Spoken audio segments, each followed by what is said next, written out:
Here's a quick recap of today's price action. So coming into the day, I had a pretty neutral bias. You can see that we've just swept buy-side liquidity inside of a 4-hour bearish fair value gap, where we've now started to retrace lower into discount of this current dealing range, as well as a 4-hour bullish fair value gap. From here, you can see that we end up getting a 4-hour inversion, but after getting that inversion, you can see that price is failing to continue distributing higher, which shows clear short-term bearish intent. So looking at the 15-minute time frame here right before market open, you can see that we have a bullish SMT with our intermediate term low, and we have some low resistance liquidity above, as well as our London highs. So if price wants to be bullish and disrespect this 30-minute and 15-minute bearish gap, then we have some nice draws on liquidity above to be targeting. Now, right at market open, price immediately manipulates higher, sweeping our internal buy-side liquidity inside of our 30-minute bearish fair value gap. At this point in time, I didn't really care to be looking for an inversion here, simply due to the fact that ES had not yet mitigated that 30-minute bearish fair value gap. Therefore, ES has a reason to manipulate higher. But if we move on, at this point in time, ES ends up manipulating into that 30-minute bearish fair value gap, and we end up getting a beautiful 2-minute inversion here.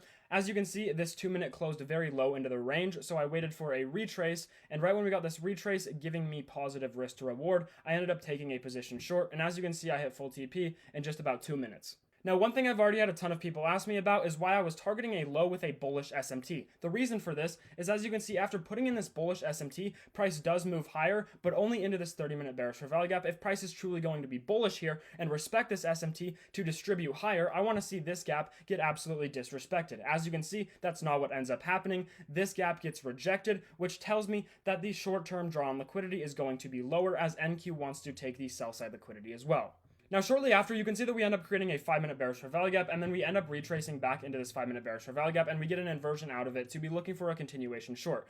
I did not like this setup. Obviously, I already took my setup for the day, so I am done trading. But had I missed this first setup, I don't think I would have taken this continuation short here, simply due to the reason that we already swept pretty much all of my external targets here. So taking this short, all you're really doing is targeting internal manipulation here. And then after that, if you ended up taking this 1-minute inversion here, or this 2-minute on this current manipulation, like, very nice trades, or if you waited and took the more external 5-minute inversion here, I think these are all very nice trades. And additionally, if you took that same short that I took it open, all very nice trades. There was a lot of opportunity in the market today, and hopefully you guys learned something from the video, and drop a comment below and let me know how your trading day was.